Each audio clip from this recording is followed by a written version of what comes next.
Hi guys and welcome back to the channel Deepak Yadav Education. Welcome to the daily current affairs of 21st of April 2026. तो guys आज है तारीख 21 अप्रैल 2026 और है Tuesday. आज की तारीख से जितने भी मोस्ट इंपॉर्टेंट करंट अफेयर्स बनेंगे वो सारे के सारे करंट अफेयर्स इस वीडियो के अंदर हम डिस्कस करेंगे।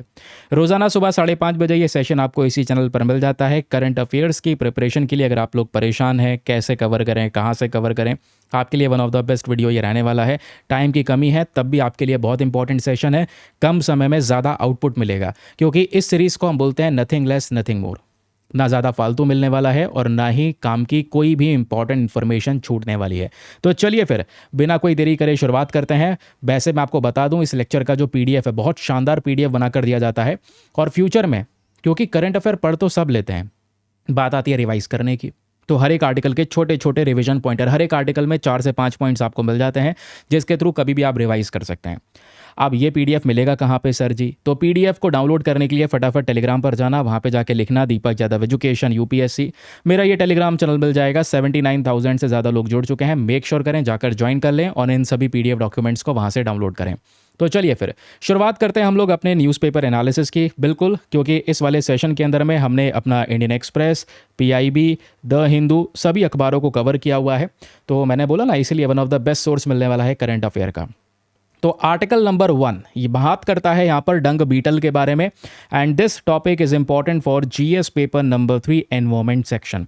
डंग बीटल क्या होता है दोस्तों? इस प्रकार से ये जो बीटल है वो दिखाई देते हैं, ठीक है ना? तो ये नाम याद रखिएगा। इनके कलर जो है अलग अलग प्रकार के होते हैं। कई बार थोड़ा सा पर्पल वाला कलर भी देखने को मिल जाता है ना? और कई बार ब्लैक कलर के भी आपको देखने को मिलते हैं। तो ये डंग बीटल के बारे में थोड़ा पता होना चाहिए।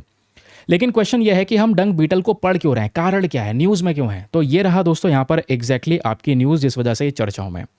रीज़न ये है कि साइंटिस्ट ने ये पाया है कि जो डंग बीटल्स होते हैं इवन कितना भी अंधेरा क्यों ना हो जाए, ये आसमान में जो मिल्की वे गैलेक्सी है उस मिल्की वे गैलेक्सी का जो एक लाइट बैंड होता है, इस प्रकार से एक बैंड क्रिएट होता है, उस बैंड को देख लेते हैं और देखते देखते अपने रास्ते को तय करते हैं। कहने का मतलब यह है कि डंग बीटल कहीं पर अगर जा रहा है तो आप ये समझना आप धरती पर रात में इस डंग बीटल को चलते हुए देख रहे हैं तो ये मत समझना ये ऐसे ही उटपटांग कहीं पर भी घूम रहा है, नहीं। ये डंग बीटल क्या करता है, आसमान में मिल्की वे जो बैंड है इसको बोलते हैं लाइट बैंड, इस लाइट बैंड को फॉलो करता है, स्ट्रेट लाइट को, और उसी लाइट के पाथ में इस तरीके से धीरे धीरे धीरे धीरे करके चल के अपना रास्ता चुनता है। ठीक है, तो ये नेचर की बहुत बड़ी खूबसूरती है, इसके बारे में याद रखना। बाकी डंग बीटल को हम नेचर का हीरो भी कहते हैं। वो क्यों कहते हैं मैं आपको बताऊंगा। टन्स ऑफ टन्स गोबर को साफ करने के लिए जाना जाता है ये डंग बीटल। आगे समझाता हूँ कैसे ये काम करता है। तो अगर आप इसका स्ट्रक्चर देखोगे इस तरीके से, यहाँ पर जैसे कॉकरोच होते हैं ना, कुछ इस प्रकार का स्ट्रक्चर देखने को मिलेगा। बहुत ही ज़्यादा मजबूत इनकी बॉडी स्ट्रक्चर होती है और ये काफ़ी ज़्यादा कॉम्पैक्ट इंसेक्ट हैं, छोटे साइज़ के होते हैं। इनका ऊपर से जो स्केलेटन है, एक्सोस्केलेटन जिसको बोलते हैं, इनका पूरा स्ट्रक्चर जो है बॉडी का वो बहुत हार्ड होता है। मजबूत पंजे हैं, इतने बड़े मजबूत पंजे हैं कि भाई ये नीचे ज़मीन के अंदर में मिट्टी में गड्ढा भी कर सकते हैं। और मिट्टी में गड्ढा करने के बाद में जो ये गोबर की गोलियां बनाते हैं उन गोलियों को उन गड्ढे के अंदर में डाल देते हैं, जिससे हमारी मिट्टी का उपजाऊपना भी बढ़ता है। आगे समझाऊंगा सब कुछ कैसे, अभी समझ लो कि भाई ये दिखता कैसे है और किस तरीके से काम करता है। कलर की बात करेंगे तो डंग बीटल के कलर वैरी करता है। ब्लैक कलर का भी हो सकता है जैसे मैंने आपको बताया, ब्राउन कलर का भी हो सकता है, उसके अलावा मेटेलिक कलर में भी हो सकता है, ब्लू ग्रीन कॉपर कलर के भी यहाँ पर दिखाई दे सकते हैं। अब क्वेश्चन बनेगा डंग बीटल कहाँ पे मिलते हैं? दुनिया में सभी जगह पर डंग बीटल पाए जाते हैं एक्सेप्ट इन एंटार्क्टिका। एंटार्क्टिका को छोड़कर दुनिया में सभी जगह पे डंग बीटल की स्पीशीज़ देखने को मिलती हैं, याद रखिएगा। ठीक है, फिर दुनिया में कहीं पर भी, मतलब क्या सर रेगिस्तान में मिलते हैं या जंगल में मिलते हैं? कहीं पर भी मिल सकते हैं, रेगिस्तान में भी पाए जाते हैं और जंगलों में भी पाए जाते हैं ये डंग बीटल। फीडिंग बिहेवियर की बात करेंगे, इनका खान पान कैसे होता है, तो थोड़ा सा याद रखिएगा। ये डंग बीटल क्या करते हैं, बड़े साइज़ के जो हर्बीवोरस स्पीशीज़ हैं, बड़ी साइज़ की वो जो प्रजातियां हैं, फॉर एग्जांपल हाथी की बात कर रहे हैं, तो हाथी रोज़ाना टन्स के हिसाब से यहाँ पर खा भी रहा है। टन्स नहीं, फिर भी यहाँ पर एक बहुत बड़े मात्रा में ये लोग कम खाना खाते हैं और हाथी चलता है तो बहुत सारा गोबर भी करता है। तो उस गोबर को यहाँ पर साफ करने का काम इन्हीं डंग बीटल का है।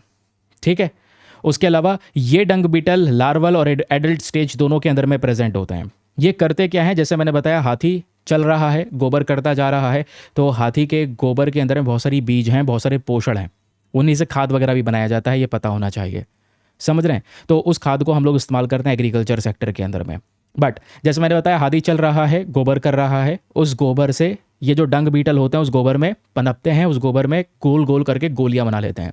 गोल इसलिए कर लेते हैं क्योंकि इसको गोली बनाकर ट्रैवल करना बहुत आसान होता है ना। इकट्ठा करके उठा के तो ले जा नहीं सकते, पहले मिलकर गोली बनाएंगे, उसको ढकेलते ढकेलते ये आगे तक लेकर जाते हैं।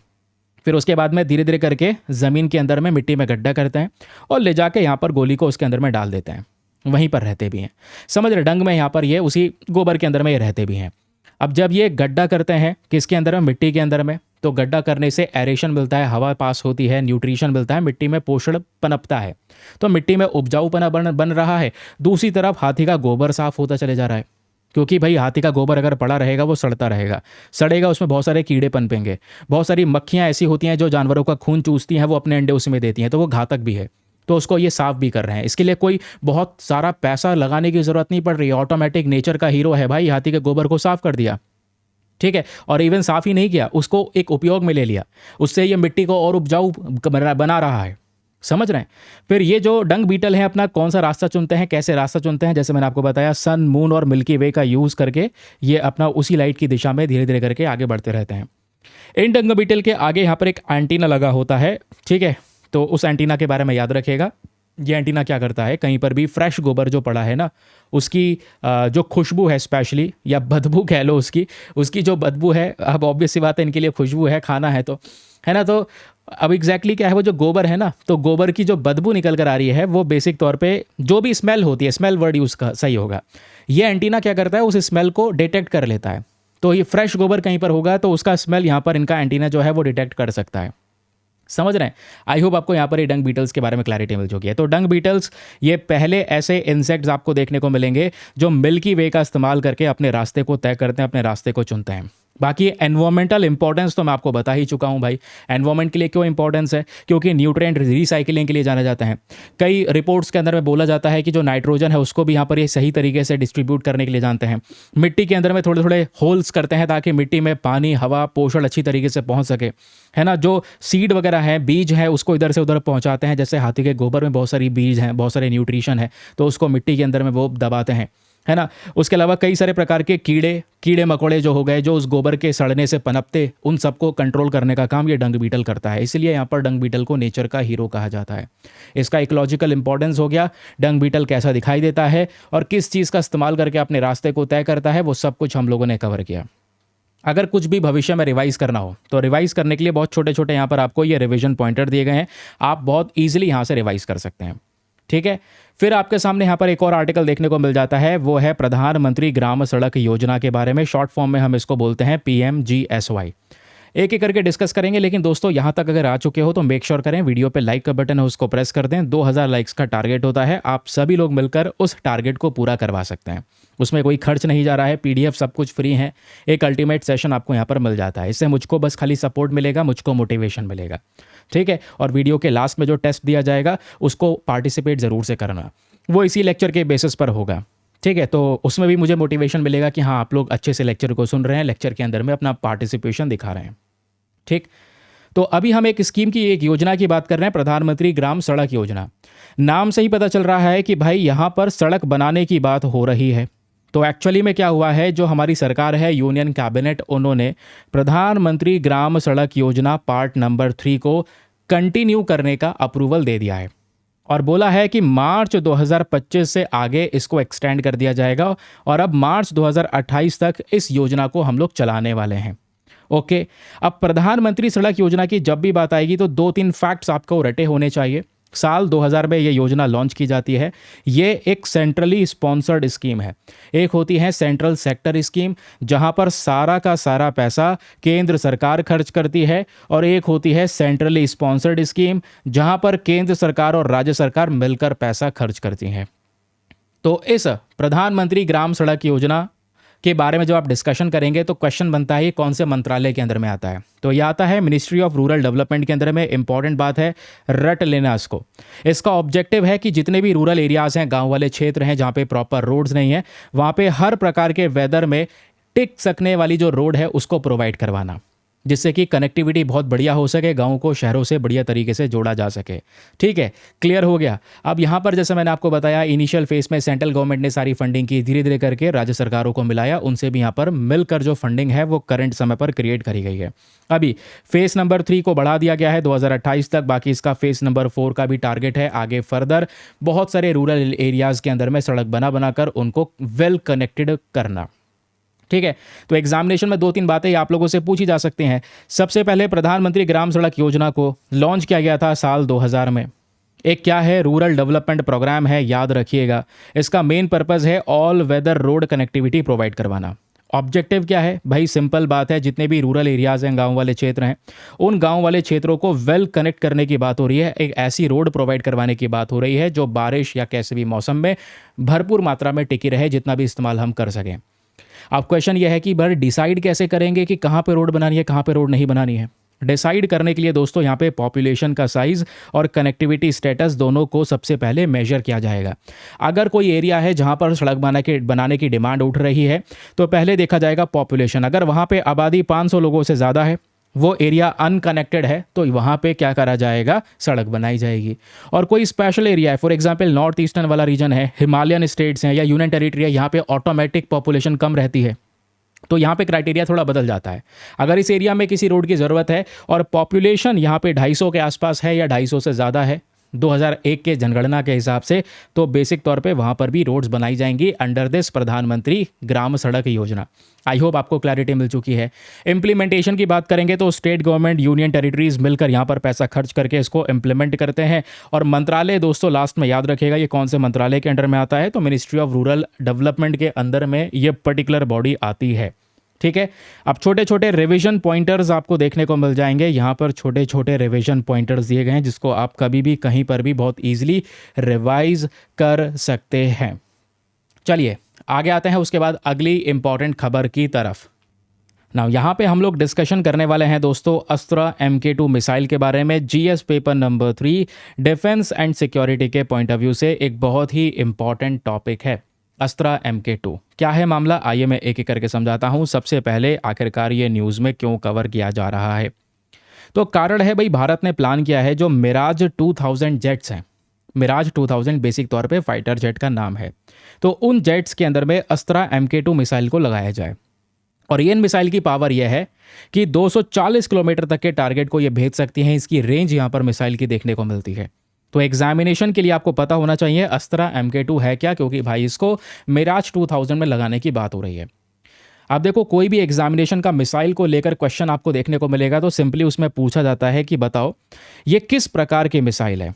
क्योंकि आप पढ़ते होंगे दोस्तों, एक मिसाइल होती है एयर टू एयर मिसाइल, ठीक है, हवा में दूसरे दुश्मन को हवा में ही टारगेट करना, फाइटर जेट से दूसरे फाइटर जेट को डिस्ट्रॉय करना। एक यहाँ पर होती है सरफेस टू एयर मिसाइल, जो नीचे सतह से ऊपर आसमान में टारगेट को हिट करा जाता है। एक होती है सरफेस टू सरफेस, जो सरफेस से ही सरफेस को टारगेट करती है। समझ रहे हैं, इस तरीके से यहाँ पर उनका जो पाथ है वो डिसाइड किया जाता है। लेकिन ये अस्त्रा MK2 मिसाइल कौन सी है, यह है beyond visual range air to air missile. मान लो सामने दुश्मन है भाई, हमारा फाइटर जेट चल रहा है जिसका नाम है मिराज, हमारे दुश्मन के आगे एक और फाइटर जेट चल रहा है, उस फाइटर जेट की दूरी बहुत ज़्यादा है, ठीक है, मिराज में बैठे पायलट को दिखाई नहीं दे रहा है, लेकिन मिराज का जो रडार है वो डिटेक्ट कर पा रहा है कि भाई सामने दुश्मन का फाइटर जेट है, तो भाई दिख नहीं रहा है, याद रखना क्लियर विजिबल नहीं है। उस दौरान भी इस मिसाइल को दागा जा सकता है और बाद में फर्दर इसको कंट्रोल कर लिया जाएगा। फिर ये मिसाइल जैसे जैसे आगे जाएगी, फाइटर जेट के करीब पहुंचेगी तो अपना ये खुद का रडार सिस्टम इस्तेमाल करेगी, है ना, और फिर पायलट यहाँ पर एक कह सकते हैं कमांड देगा जिसके माध्यम से वो सीधा टारगेट को हिट कर सकती है। मतलब वो टारगेट हमको दिखाई नहीं दे रहा है, बियॉन्ड विजुअल रेंज है। तो ये beyond visual range air to air missile है, याद रखिएगा। डेवलप किसने किया है, obviously defence research and development organisation ने बनाया है। इसको डेवलप किया गया है 50 से ज़्यादा पब्लिक और प्राइवेट इंडस्ट्रीज़ के सपोर्ट के माध्यम से, जिसमें हिंदुस्तान एरोनॉटिक्स लिमिटेड का भी एक बहुत ही ज़्यादा बड़ा सपोर्ट है। फिर एक क्वेश्चन आता है यहाँ पर दोस्तों अस्त्रा मिसाइल के बारे में।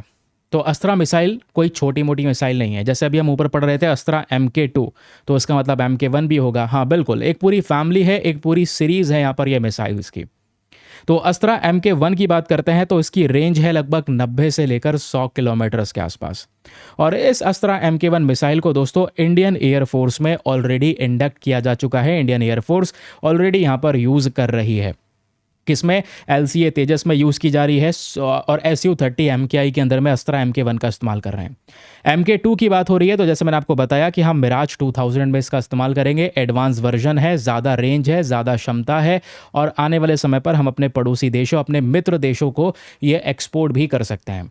क्योंकि अस्त्रा MK2 बढ़िया इसलिए है क्योंकि इसका रेंज 200 से लेकर 240 किलोमीटर के हिसाब से है और MK1 में सिंगल पल्स सॉलिड फ्यूल है, जबकि MK2 में dual pulse solid rocket motor, better engine और मारने की क्षमता इसमें बहुत ही ज़्यादा खतरनाक है। इसमें 2 वे डेटा लिंक है, जैसा मैंने आपको बताया। मिसाइल आगे जाएगा, ठीक है, और मिसाइल आगे जाने के बाद में जैसे जैसे दुश्मन के फाइटर जेट के करीब आएगा तो उसके बाद पायलट फिर भी कंट्रोल कर सकता है। पायलट यहाँ पर उस दुश्मन के फाइटर जेट को आराम से टारगेट कर सकता है। इसके इंपॉर्टेंस की बात यहाँ पर करने वाले हैं तो ऑब्वियस सी बात है, ठीक है, आने वाले समय पर बहुत सारा एक्सपोर्ट हो सकता है इस मिसाइल का, जैसे ही ये मिसाइल का टारगेट हमारा सक्सेसफुल होता है तो ओके। ये सारी की सारी डिटेल्स हो गई रिगार्डिंग अस्त्रा MK2। पता होना चाहिए, एग्जामिनेशन के लिए सुपर डुपर इंपॉर्टेंट टॉपिक है। मैं आपको बताता चल रहा हूँ कि ये न्यूज़ क्यों चर्चाओं में है। फिर एक आर्टिकल आपको देखने को मिल जाएगा विच इज़ ऑस्ट्रिया। ऑस्ट्रिया यहाँ पर आप कह सकते हैं प्लेसेस इन न्यूज़ के लिए रेलिवेंट है GS पेपर नंबर 2 में, ठीक है। अभी ऑस्ट्रेलिया नहीं, ऑस्ट्रिया इसका बगल वाला कंट्री है यहाँ पर हंगरी। अभी हंगरी भी चर्चाओं में था और मैंने द हिंदू के वीडियो में हंगरी के बारे में आप लोगों को पढ़ाया था, जो सेशन 7:15 पे रोज़ाना लाइव होता है इसी चैनल पर। अब क्वेश्चन आता है कि आखिरकार ये न्यूज़ में क्यों है, ऑस्ट्रिया न्यूज़ में क्यों है? क्योंकि भारत और ऑस्ट्रिया के बीच में एक अग्रीमेंट साइन किया गया है कॉपरेशन को गहरा करने के लिए। डिफेंस, ट्रेड, टेक्नोलॉजी, एजुकेशन और कल्चर को लेकर यहाँ पे हम लोग बातचीत कर रहे हैं ऑस्ट्रिया के साथ। तो इस वजह से ये चर्चाओं में ऑस्ट्रेलिया निकल रहा है। ऑस्ट्रिया को आप अच्छे से देखोगे तो एक लैंडलॉक कंट्री है, समुद्र का एक्सेस नहीं है इसके पास। जर्मनी है बगल में, ठीक है, जो इसके साथ एक बॉर्डर को शेयर करता है। चेक रिपब्लिक है, स्लोवाकिया है, हंगरी तो है ही, स्लोवेनिया है, इटली है एंड स्विट्ज़रलैंड है। ये कुछ कंट्रीज़ जो ऑस्ट्रिया के साथ में बॉर्डर को शेयर करते हैं, ठीक है। पोलैंड ऊपर है, याद रखना अगर पोलैंड दिख जाए कि भाई क्या पोलैंड बॉर्डर को शेयर करता है। क्रोएशिया लास्ट ईयर न्यूज़ में था, क्रोएशिया यहाँ पर दिख जाए, क्या क्रोएशिया ऑस्ट्रिया के साथ बॉर्डर को शेयर करता है? तो आपको पता होना चाहिए नहीं, ये आंसर्स आपके गलत होंगे, ठीक है। ऑस्ट्रिया की कैपिटल है वीना, लार्जली माउंटेनियस रीजन्स हैं, 8 कंट्रीज़ हैं जो बॉर्डर्स को शेयर करती हैं। चेक Republic, Slovakia, Hungary, Slovenia, Italy, Switzerland, Liechtenstein, उसके अलावा यहाँ पर जर्मनी। 70% यहाँ पर इस ऑस्ट्रिया का रीजन एल्प्स की पहाड़ियों से घिरा हुआ है। इसमें एल्पाइन रीजन भी इसलिए इसको कहा जाता है। एक बहुत इंपॉर्टेंट नदी यहाँ से गुजरती है। अभी जब मैंने आपको हंगरी के बारे में पढ़ाया था तब भी इस रिवर के बारे में डिस्कशन किया गया था और ये रिवर है दोस्तों, इसका नाम है दनूबे रिवर।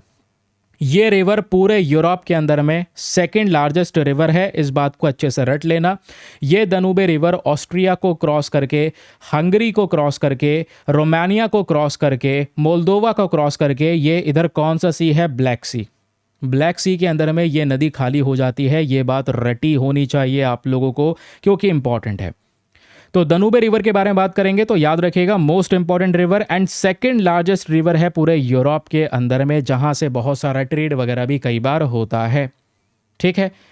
बस आप इतना याद रखिए ऑस्ट्रिया के बारे में, और कोई बातें याद रखने की ज़रूरत नहीं है। एक तो एल्पाइन रीजन, 70% एल्पाइन रीजन है, एल्प्स की पहाड़ियाँ देखने को मिलती हैं, तो इसलिए इसको मोस्ट माउंटेनियस रीजन बोला गया है।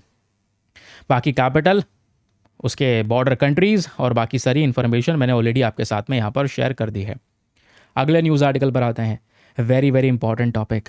ये वाला आर्टिकल जो है ना, ये GS paper number 2 international institutions के पॉइंट ऑफ व्यू से इंपॉर्टेंट है। हम बात कर रहे हैं एक बहुत ही रेलिवेंट प्लेटफॉर्म के बारे में which is a borrower platform. ये न्यूज़ में बना हुआ है। क्यों न्यूज़ में बना हुआ है? चलो मैं आपको थोड़ा सा खबर के बारे में समझाता हूँ।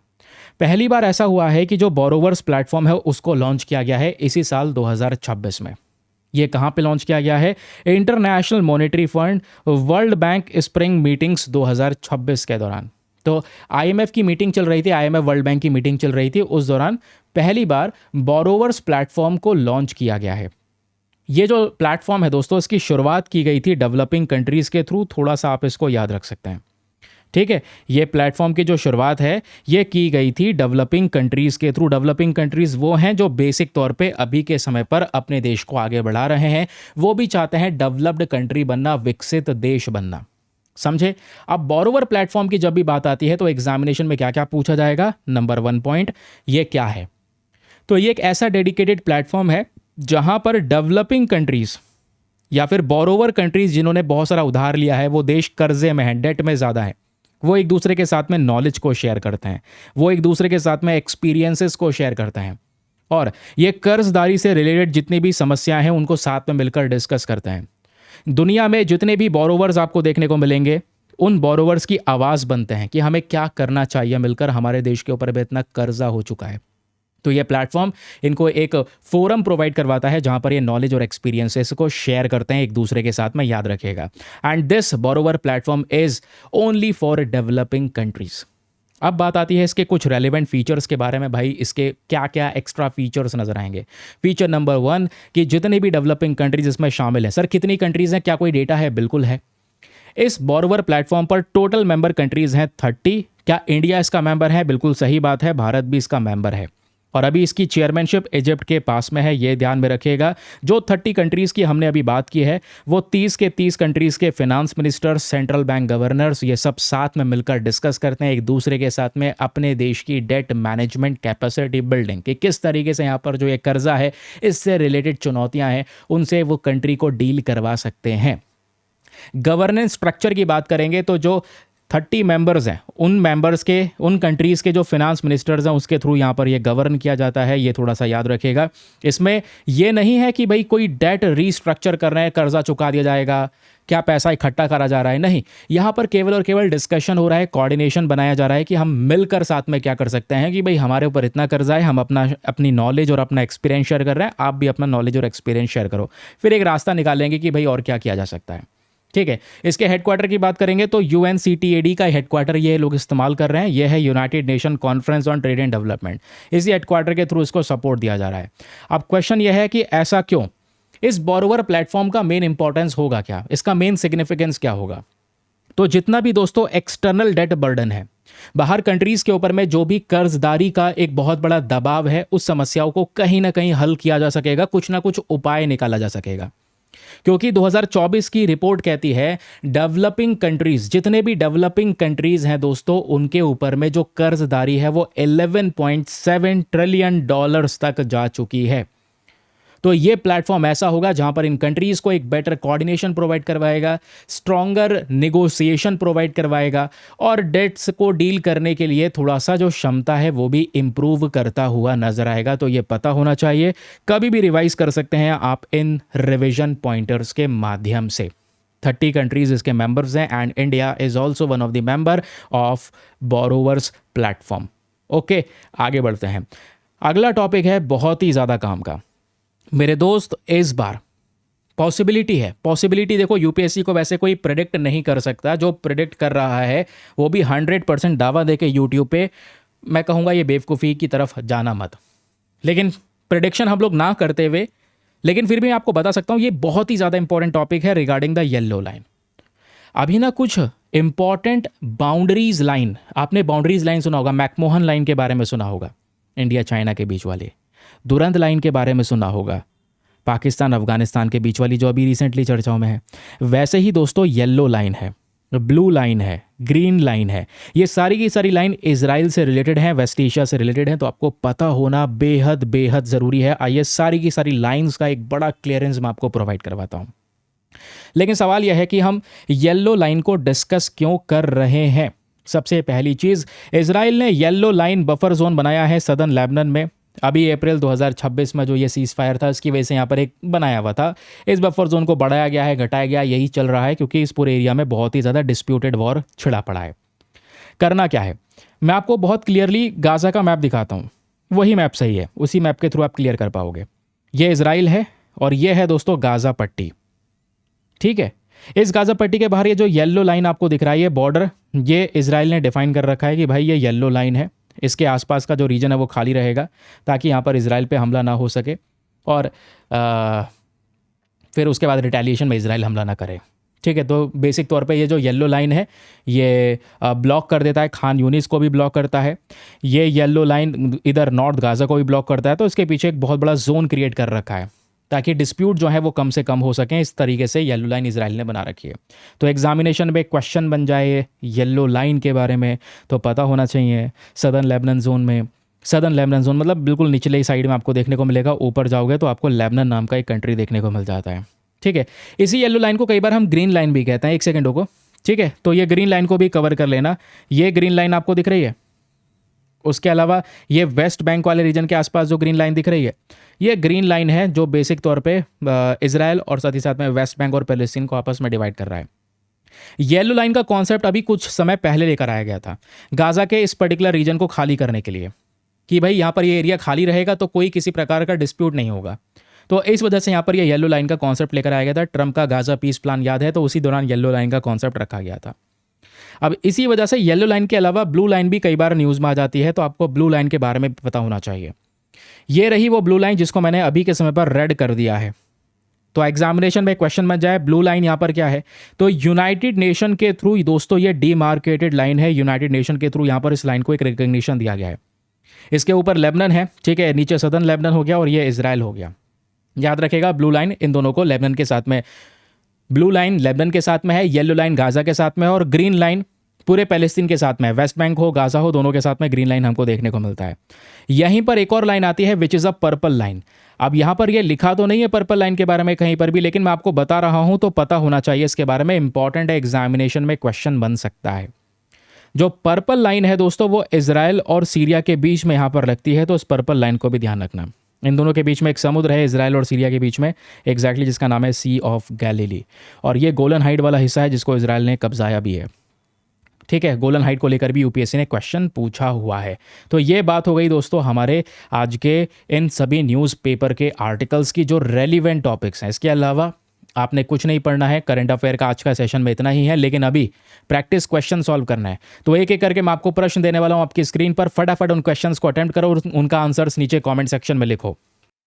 तो ऊपर येलो लाइन वाला जो आर्टिकल मैंने आपके साथ में डिस्कस किया है उसको कुछ रिवाइज करना है, तो ये छोटे छोटे रिविजन पॉइंटर्स आपको दिए गए। Yellow line, green line, blue line, purple line, ये लाइंस के बारे में पता होना ज़रूरी है। चलिए अब आते हैं प्रीलिम्स के कुछ रेलिवेंट एमसीक्यूज़। फटाफट इनके आंसर्स आपको नीचे कमेंट सेक्शन में लिखने हैं और याद रखना सभी लोगों को यहाँ पर अटेम्प्ट करना है ये सारे के सारे क्वेश्चन। आंसर लिखो, मुझे ही पता चलेगा डेली बेसिस पे कौन पार्टिसिपेट कर रहा है इन क्वेश्चंस के अंदर में। तो क्वेश्चन नंबर 1 आपके सामने प्रेजेंट है डंग बीटल्स के बारे में, कि जो डंग बीटल्स हैं इसको हम लोग बोलते हैं are known to navigate using which of the following. वो अपना रास्ता चुनते हैं किस चीज़ का इस्तेमाल करके? अर्थ की मैग्नेटिक फील्ड का इस्तेमाल करके, मिल्की वे गैलेक्सी का इस्तेमाल करके, ओशन करंट्स का यूज़ करके, या प्लेट टेक्टोनिक्स का यूज़ करके? बताओ इसका सही उत्तर क्या होना चाहिए। अगला क्वेश्चन इंटरेस्टिंग है। क्वेश्चन कहता है विच of the following is the nodal ministry for प्रधानमंत्री ग्राम सड़क योजना? प्रधानमंत्री ग्राम सड़क योजना कौन से मंत्रालय के अंडर में आता है? Ministry of road transport and highways, ministry of Panchayati Raj, ministry of rural development and then ministry of housing and urban affairs? किसके अंडर में आता है ज़रा बताएं नीचे कमेंट सेक्शन में। फिर अगला क्वेश्चन आपके सामने यहाँ पर ये प्रेजेंट है रिगार्डिंग द अस्त्र MK2 मिसाइल। तो अस्त्र MK2 जो मिसाइल है दोस्तों ये कौन सी कैटेगरी की मिसाइल्स के अंडर में आता है, ये आपने बताना है कौन सी कैटेगरी में आता है। क्या ये सरफेस टू एयर मिसाइल के अंडर में आता है, एयर टू सरफेस मिसाइल के अंडर में आता है, या ये beyond visual range air to air missile है, या फिर ये बैलिस्टिक मिसाइल है? ज़रा बताएं इसका सही उत्तर क्या होना चाहिए। अगला क्वेश्चन है आपके सामने दनूबे रिवर को लेकर, कि जो दनूबे रिवर है दोस्तों ये ऑस्ट्रिया से एसोसिएटेड है, लेकिन दनूबे रिवर को लेकर इन चारों में से कौन सा स्टेटमेंट सही है ये आप लोगों ने बताना है। पहला, क्या दनूबे रिवर एक लॉन्गेस्ट रिवर है पूरे यूरोप के अंदर में? दूसरा, ये सेकंड लॉन्गेस्ट रिवर है पूरे यूरोप में? तीसरा, ये ट्राइब्यूटरी ऑफ द राइन है? या फिर ऑप्शन नंबर डी, ये फ्लो करती है नदी केवल और केवल ऑस्ट्रिया में? इसको लेकर सही उत्तर क्या होना चाहिए आप लोगों ने नीचे कमेंट सेक्शन में लिखना है। अगला क्वेश्चन आपके सामने यहाँ पर ये प्रेजेंट है बोरोवर्स प्लेटफॉर्म के बारे में, कि जो बोरोवर्स प्लेटफॉर्म है प्राइमरीली इसका मेन इंटेंशन क्या है ये आपने बताना है। बोरोवर्स प्लेटफॉर्म किस चीज़ से एसोसिएटेड है, किस चीज़ से रिलेटेड है? पहला, क्या बोरवर प्लेटफॉर्म एक कलेक्टिव डेट रीस्ट्रक्चरिंग नेगोशिएशन है जहां पर डेट को रीस्ट्रक्चर करने की बात करती हैं कंट्रीज़, या फिर ये मिलिट्री कोऑपरेशन है अमंग द डेवलपिंग कंट्रीज़, या फिर ये कोऑर्डिनेशन और नॉलेज शेयरिंग है जहां पर अलग अलग जो डेट इश्यूज़ हैं उस पर बातचीत होती है, नॉलेज शेयर की जाती है, या फिर ये ट्रेड टैरिफ रेगुलेशन है। बताएं ज़रा इसका सही उत्तर क्या होना चाहिए नीचे कमेंट सेक्शन में। अगला क्वेश्चन आपके सामने प्रेजेंट है about the yellow line. Yellow line जो स्ट्रैटेजी है दोस्तों, इस येलो लाइन के बारे में भी हमने डिस्कशन किया है। ये येलो लाइन स्ट्रैटेजी इन्वॉल्व करती है कुछ सिविलियन एक्सेस को रोकने के लिए और एक जोन बनाने के लिए। प्राइमरी कौन से रीजन में जोन बनाया जा रहा है, बफर जोन बनाया जा रहा है येलो लाइन के माध्यम से, ये बताइए। गाजा स्ट्रिप वाले रीजन में, वेस्ट बैंक वाले रीजन में, सिनाई पेनिनसुला में, या गोलन हाइट्स में? इसका सही उत्तर क्या होना चाहिए बताइए फटाफट नीचे कमेंट सेक्शन में। ये छोटे छोटे प्रश्न हैं, आई होप आपको मज़ा आया होगा सेशन को समझने में, सेशन को क्लियर करने में, और मुझे तब पता चलेगा जब आप इन सभी के आंसर्स नीचे कमेंट सेक्शन में लिखोगे। एंड याद रखना, रोजाना सुबह 5:30 बजे इसी सेशन में हम लोग मिलेंगे। पीडीएफ आपको मिल जाएगा दीपक यादव एजुकेशन यूपीएससी नाम के टेलीग्राम ग्रुप पर। एंड 7:15 पे भी आप लोगों को अवेलेबल होना है। 7:15 पे द हिंदू न्यूज़पेपर का डिस्कशन करेंगे, तो मेक श्योर करें सभी लोग 7:15 पे उस सेशन को ज़रूर से अटेंड करें। ठीक है, चलिए मिलते हैं आप लोगों से नेक्स्ट वीडियो में। आज के लिए bye bye, have a nice day, thank you and जय हिंद।